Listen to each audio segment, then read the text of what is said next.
ഇന്ന് എന്റെ മക്കളുടെ അച്ഛന്റെ ആണ്ടാ. എല്ലാ ആണ്ടിനും പ്രിയം പരശുരാമ ക്ഷേത്രത്തിൽ പോയി ബലിയിടുന്നതാ. പക്ഷെ ഇന്നവൻ പോയില്ല.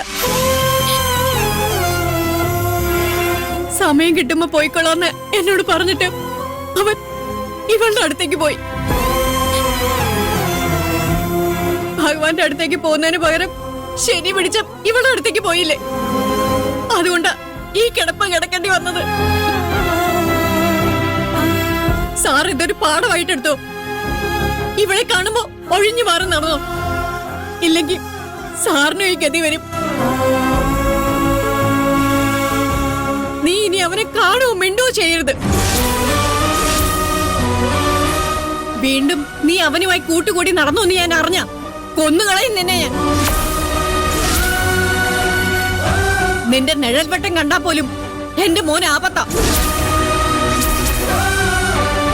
അതുകൊണ്ട് നീ ഇനി ഇവിടെ നിൽക്കാൻ പാടില്ല. പോവാനല്ലേ പറഞ്ഞത്? ഞാൻ കഴുത്തിന് പിടിച്ച് പുറത്താക്കുന്നതിന് മുമ്പ് നീ പൊയ്ക്കോ. അതാ നിനക്ക് നല്ലത്. പോകാനല്ലേ പറഞ്ഞത്? ഓടി. അമ്മേ വേണ്ട, പിടിച്ച് പുറത്താക്കുന്നു വേണ്ട. പാർവതി പൊയ്ക്കോളൂ. പാർവതി, നീ ഇനി ഇവിടെ നിൽക്കണ്ട. വാ നിക്ക്. ഇതും കൂടെ കേട്ടിട്ട് വെക്കോ.